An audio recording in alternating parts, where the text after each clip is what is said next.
4বার গালা দেওয়ার পরে এখন ফাইনালি আমরা গ্লেজ দিচ্ছি।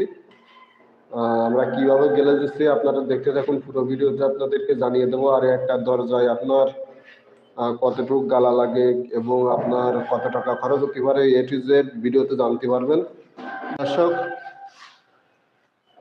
এই যে আমরা একটি 4 ইঞ্চি আপনার দেখতে পাচ্ছেন 4 ইঞ্চি বিরাজ দিয়ে আমরা আপনার গ্লেজ মেরে দিচ্ছি।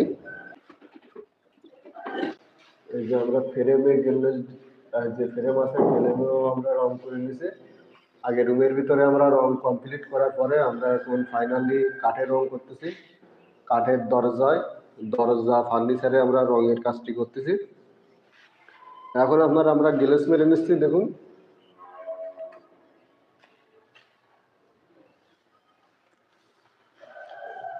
খুব সুন্দর করে গ্লেজটা দিতে হবে। গ্লেজ আপনার একবার দিয়ে বারবার টানা যাবে না, তাহলে আপনার গ্লেজটা নষ্ট হয়ে যাবে।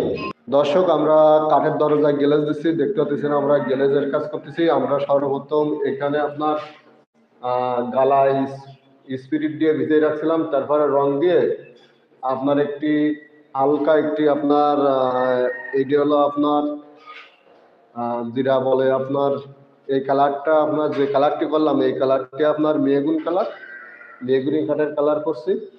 এখানে হালকা আমরা রং মিশাইছি, সিঁদুর মিশাইছি, বিভিন্ন কিছু মিক্স করে আপনাদের দেখাবো উপরে আমাদের রং।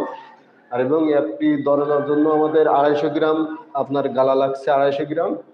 আর স্পিরিট লাগছে আপনার 2 লিটার স্পিরিট লাগছে। এবং আমরা কাজগুলো করতেছি, দেখুন কি সুন্দর। আমরা ফাইনালি আমরা 4 কোট গালা মেরে নিয়েছিলাম, গালা বার্নিশ করার পরে এখন ফাইনালি আমরা গ্লেজ দিয়ে নিচ্ছি। অ্যান্ড গ্লেজের জন্য আমরা কার্পা এবং এনসি থিনার এবং তার সঙ্গে আমরা রজন দিয়ে আমরা মিক্স করে দিয়ে দিচ্ছি।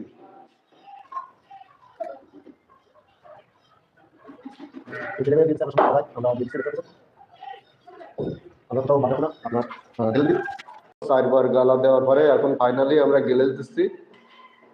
আমরা কিভাবে গ্লেজ দিচ্ছি আপনারা দেখতে থাকুন, পুরো ভিডিওতে আপনাদেরকে জানিয়ে দেবো। আর একটা দরজায় আপনার কতটুকু গালা লাগে এবং আপনার কত টাকা খরচ হতে পারে এ টু জেড ভিডিওতে জানতে পারবেন।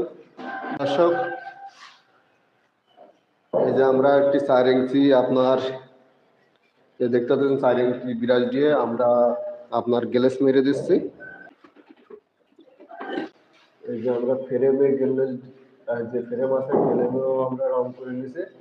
আগে রুমের ভিতরে আমরা রং কমপ্লিট করার পরে আমরা এখন ফাইনালি কাঠের রং করতেছি। কাঠের